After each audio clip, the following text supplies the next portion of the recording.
Hello friends, in this video I will explain you the NDTV Adani deal saga in simple words, and I'm sure after this you will get lot of clarity. So don't miss out this exciting episode.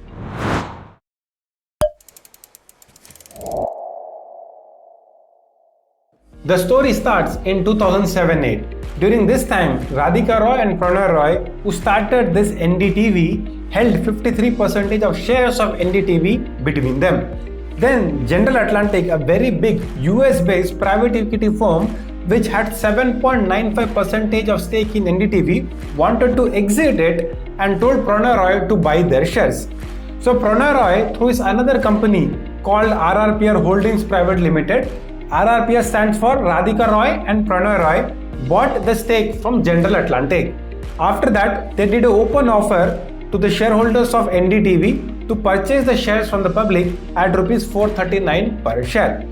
All these purchase of shares from General Atlantic and public shareholders required a lot of money, friends. Okay, so RRPR Holdings took loans worth 540 crores from India Bulls in June 2008 to finance this share purchase. Then again, within a few months, they took another loan from ICICI Bank in October 2008 worth 375 crores to repay a part of the India Bulls loan. And Radhika Roy and Pranay Roy had pledged their shares of NDTV to ICICI Bank for taking this loan. Everything was going fine till then, but after that, suddenly, during the end of 2008, recession hit the US after the collapse of Lehman Brothers, and the whole world and the US went into depression in the economic recession of 2008, and the stock prices of many or almost all the companies went down, including NDTV, and the stock price fell to 175 rupees in 2009 from 439 rupees in 2008. Now the pledged shares by Radhika Roy and Pranay Roy to the ICICI Bank were not worth the loan amount, and money had to be found out to fund this gap. Now comes the first twist in the story. Enter VCPL, Vishwa Pradhan Commercial Private Limited. So VCPL gave loans worth 403 crores to RRPR Holdings in August 2009 to repay the ICICI Bank loan. Now VCPL got loan from Shinano Retail Private Limited, and Shinano got loan from Reliance Ventures Private Limited, which is a subsidiary of Reliance Industries Limited, which is owned by Mukesh Bhai Ambani.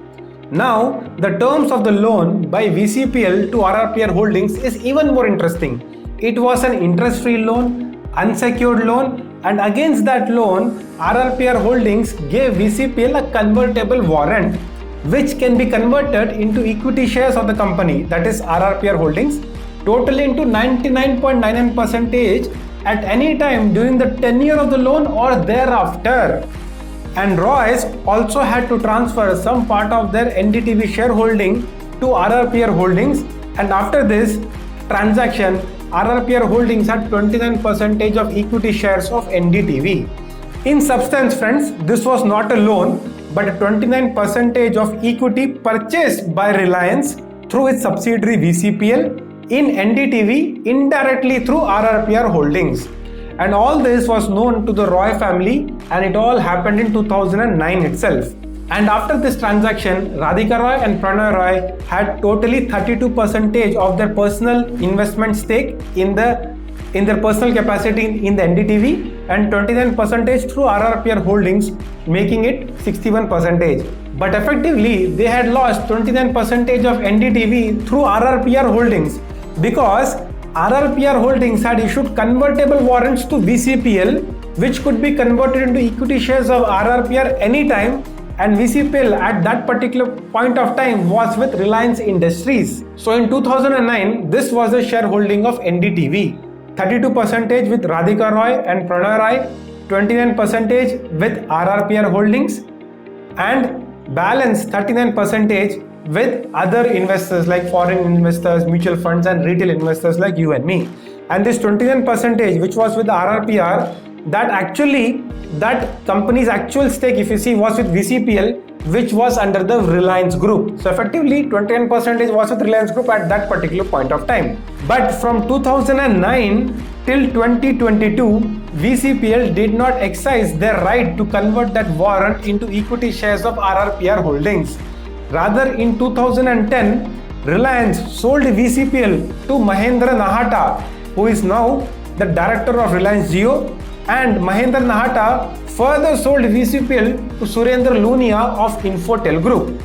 Then on 23rd of August 2022, Mr. Adani, through his company called AMG Media Networks Limited, bought VCPL from Surendra Lunia and became the owner of VCPL.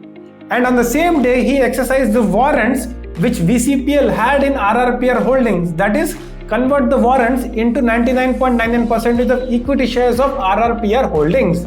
And then through RRPR holdings, Adani got 29% of stake in the and control in NDTV. Now, as per the SEBI rules, after the purchase of stake, 29% stake, Mr. Adani had to make an open offer to the public to buy another 26% of shares from the public, and the open offer was made at rupees 294, okay, per share. But as the news spread about Mr. Adani buying the shares of NDTV, the share price went from 294 to 384. So why would people sell the shares to Mr. Adani in an open offer for 294 when the current market price is 384? This happened on 23rd, 24th August. So this is what has happened in the NDTV and Adani deal, friends.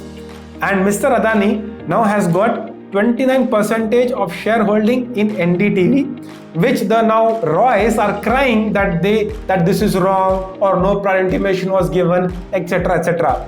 But the Roys knew in 2009 itself that once they got the loan from VCPL, their 29% of stake in NDTV is not with them, but it is with Reliance, and in future this stake can go to anyone. This was what the loan agreement said, which was entered at that particular point of time. Now, what is the future course of action? What can happen in the future? What is Mr. Adani's plan? Whether he wants to acquire more than 50% of shareholding of NDTV, or he wants to be just happy with the 29%? We don't know. But here comes the second twist in the story. What Mr. Adani can do is, LTS Investment Fund, a Mauritius-based foreign institutional investor, has 9.75% of stake in NDTV. And LTS Investment Fund, friends, has stake in 13 companies in India worth approximately 19,000 crores as on June 2022. And of this 19,000 crores, 98% of stake is with Adani group of companies. So Mr. Adani can easily try to convince LTS Investment Fund to give the shares to him of the NDTV, and then Mr. Adani will have 39% of shareholding in NDTV, but still not more than 50% to get the total control. Okay. Or the second option is to increase the open offer price to the public at the current market price, and thereby additionally get the 26% from the public. But as of now, with 29% of shareholding in NDTV, Mr. Adani can block the special resolutions which require 75% vote of the shareholders, like in appointment of directors, fundraise, etc. And what will be the Roy's plan of action to ensure that NDTV does not go out of their control? Will they buy shares from public or other in financial institutions? Do they have the money to fund all the share purchases, or they will try to do something else? We don't know, but it is going to be an interesting battle. Coming to the conclusion, friends, this is what is known as karma theory. It is not that NDTV is a holy cow. It always used to drag Adani and Modi. Now it is the time for Mr. Adani to play the same game which NDTV used to play. Moreover, there is a book also on NDTV frauds written by Sri Iyer in 2017. If you read that book, you will understand that NDTV has cases with SEBI for stock market violations, with Income Tax Department for tax evasion, with Enforcement Directorate for foreign exchange violation, with CBI for cheating banks. You name any financial crime, NDTV has all of them against it, and they are pending with different courts in India. So friends, you need to read the book to understand more about that. So let's see what happens in the future. But I hope now, after watching this, you understood the deal, what has happened between Adani and NDTV. Thanks for watching. Do share this video with your friends and family so that they also come to know what has happened between Adani and NDTV. Thank you. This is C.S.Karthik signing off, and namaste.